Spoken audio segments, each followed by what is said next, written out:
الجزائر ما دخلتش البريكس. بزاف ديال الاخوان اللي كيحللوا وكاين اللي كيستهزئوا وكاين اللي هذا من حقه، من حق كاع الاخوان وقدام. انا كاين مئات والاف ديال الفيديوهات اللي كيهضروا على هذا الشيء. يعني لا داعي حتى حنا نبقاو نهضروا في هذيك المسائل. حنا نحاولوا نهضروا بواحد المنطقه اخرى. شنو هو السبب اللي خلى هذه الجزائر هذه ما تدخلش البريكس؟ هو الشعب. لان الشعب اكبر طبال واكبر بنادري ديال هذه الدوله هذه، والناس اللي كتسير ديال هذا النظام هذا اللي كيسير. فاوتوماتيكمون هذا الشعب هذا مادام ما كيوقفش على لي زيرور اللي كدير الدوله ولا الناس اللي كتسير هذا النظام اللي كيسيروا، فاوتوماتيكمون البلاد ما عمرها ما غادي دير شي حاجه صحيحه ولا غادي تصلح الاخطاء ديالها. فالشعب دائما كيبرر. ياك دابا البريكس دابا ها هما رفضوا الطلب ديالها وتا يخرجوا تيعطيو تبريرات وكذا. عرفتي علاش؟ لان الشعب مكلخ، شعب مكلخ، شعب مريض، شعب تيهدم بلادو براسو. واش نتايا دابا نتوما ها وقعت هاد الواقعه هادي ديال هاد البريكس هادي، عرفتوا نتوما القيمه ديالكم ما بين الدول، وكاين دول بلا ما نذكروها اللي نتوما كتطيحوا منها، ولكن اسمعوني مزيان، نتوما هما السبب. بلادكم غتزيد لقدام راه بالشعب ديالها.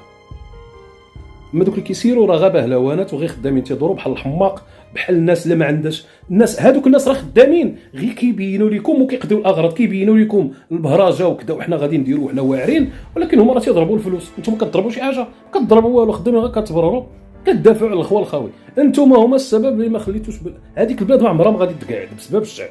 راه الشعب راه هو اللي مخرب ديك البلاد.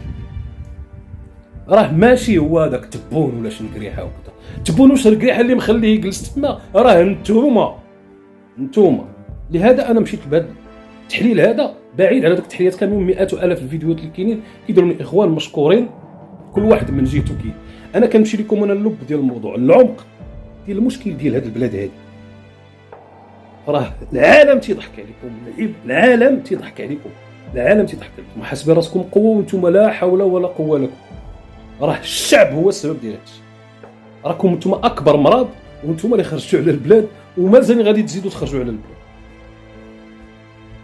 البريكس السبب ديالها شكون اللي ما دخلش؟ السبب ديال الجزائر ما دخلتش البريكس راه هي هو الشعب.